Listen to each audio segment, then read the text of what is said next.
ce qui m'attriste le plus et ce qui me touche le plus, disons l'incidence ou la conséquence qui me touche le plus et qui me fait peur le plus, c'est la question des droits et des libertés.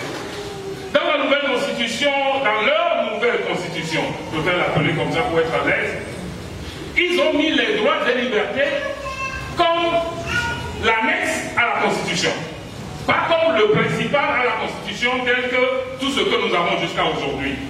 Donc ils l'ont mis comme annexe. Alors que les droits et libertés, c'est l'air à respirer de tout homme. C'est-à-dire que quand tu n'as pas ta liberté, la liberté c'est le principal qui nous est donné à nous seuls. Quand vous prenez notre constitution, si je ne me trompe, la reine, il a consacré près de 11 pages, si je ne me trompe, aux droits et libertés. Je dirais 40 articles. Voilà, si je me souviens un peu pour l'avoir lu souvent. Eux, ils le mettent dans l'annexe. En fait, il y a des pays démocratiques où le pouvoir se fait par pratique, on ne l'écrit pas. Ce qui s'écrit, c'est plutôt les droits, les libertés et les devoirs. Voilà où eux, ils le mettent. Alors ça rappelle une des questions que mon frère Nathaniel disait quand je rentrais dans la salle. Toutes les questions des arrestations que nous observons, toutes les peurs que nous observons, même dans le domaine des médias aujourd'hui, il y a de la peur. Moi, il y a des moments où je vais dans des émissions sur les médias, avant de rentrer dans le studio, le journaliste m'appelle et me dit « Ah, on parce que parce qu'on peut aussi arrêter les journalistes. Et nous en avons vu le cas. Comment on appelle la dame là? Faré ou bien? Oui, Marc Faré. Regardez son cas. En réalité, ce que je ne comprends pas, c'est son pouvoir togolais. Ce qui se passe dehors est du domaine du public. C'est-à-dire que ce n'est que ce que quelqu'un fait dans sa chambre que tu ne peux pas aller filmer et publier. Mais si quelqu'un est en train de mettre un poteau devant là-bas, il le fait dans le public, c'est du domaine du public, tu peux le filmer, parce que c'est du domaine du public. Mais on dit que quelqu'un fait quelque chose dehors, et qu'il a filmé, et c'est pour ça qu'on l'arrête. Mais c'est la même chose qui nous arrive lorsqu'on va aux élections. On demande aux journalistes ce qui a été déjà affiché, ils n'ont pas le droit d'en parler. Alors que quand c'est affiché, ça veut dire que c'est public. C'était la même chose au moment des élections qui sont passées. Dans des bureaux de vote, on voit des anomalies. Les nôtres contestent les anomalies. Ils se battent même quelquefois. Mais on veut prendre des photos. Les soldats sont là pour vous dire non, non, il ne faut pas filmer. Alors qu'on a besoin de fraude. On a besoin de preuves pour savoir que, voilà, c'est de la fraude électorale. Mais si les gens ne prenaient pas des photos sur ce qui se passe dans le public là, comment on peut savoir dans les grandes démocraties, lorsqu'il y a une partie policière, telle que nous en connaissons à Canberra, aux États-Unis, tel que nous en connaissons en France, si on ne filme pas, il y a des choses qui ne seront pas décidées aujourd'hui. On ne peut pas ramener les personnes devant leurs responsabilités. Voilà un des chapitres sur lesquels, peut-être que si certains vont dire qu'eux, ils ne font pas de la politique, et c'est pour ça que tout ce que nous disons ne les concerne pas, voilà au moins quelque chose qui les concerne. La question des droits, des devoirs, des arrestations, de tout ce qui se passe. Voilà une des questions qui, au moins, je dirais, vous concerne. Un autre aspect, peut-être je préfère, après avoir suivi son intervention, rester là un peu dessus. La justice.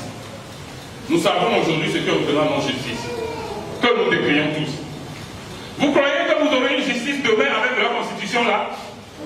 La justice que nous serons demain ne sera pas pire avec notre constitution.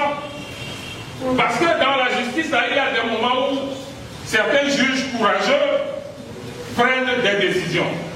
Comme par exemple les enfants qui ont été arrêtés la dernière fois et qui ont un juge a eu le courage de les libérer. Parce qu'ils savent que chaque pouvoir a des limites. Vous croyez que lorsque les juges savent tous que celui qui est au pouvoir, là, il est au pouvoir à vie, et vous acceptez une constitution qui est au pouvoir à vie, de telle façon qu'il ne quittera jamais, et que c'est lui qui a la main sur tout, vous croyez que ces juges-là auront le courage de rendre des décisions indépendantes? Voilà un des cas, c'est-à-dire qui nous touche tous. La plupart des problèmes que nous avons dans notre tribunal, c'est des problèmes de terrain, c'est des problèmes de famille, etc. Voilà les incidences sur la vie de notre pays. Comment pourrait-on, si nous acceptons tous, qu'on garde ce type là-bas à vie, que des gens aient le courage de rendre justice. Et il formalise le coup d'État qui a été fait pour le mettre au pouvoir par les militaires, il le formalise par une élection avec une fraude électorale et une violence électorale qui a fait des centaines de morts. En tout cas, ça on peut le dire, des centaines de morts. Puisque dans tous les rapports, aucun n'est resté en dessous de 100. Même le rapport Doudou Dieng est allé au-delà de 800. Et qui a maintenu les dispositions constitutionnelles perverties pour se maintenir au pouvoir sans limite. Et qui à la suite est au prix d'une lutte que nous menons tous au niveau du peuple togolais, au prix de vies humaines, s'est résigné à limiter finalement ce mandat. Et quand il s'est résigné à le limiter, un mandat que nous avions fixé à 2, donc à 10, quand il s'est résigné à le limiter, il a remis le compteur à 0 pour recommencer alors. Alors quand il a remis le compteur à 0, ça lui donne la possibilité d'aller jusqu'à 25 ans, si je ne me trompe. Parce que je crois que ça a commencé en 2005. 2005, 2010, il a fait le premier. 2015, le second. 2000 combien 20, le troisième. 2025, donc le quatrième dans lequel nous sommes et nous allons vers la fin. Et s'il force les choses, il faudra peut-être faire un dernier qui l'amène en 2030. Et alors, à quelques mois de l'entame de sa possible ultime, son possible ultime et dernier mandat, il renverse encore la République pour alors se remettre à vivre. C'est-à-dire que nous tous on pensait dans le pays, et d'habitude ceux avec qui nous discutons nous disent que en tout état de cause, il s'en va à 2031. Voilà, et on essaie un peu de nous apaiser avec ça.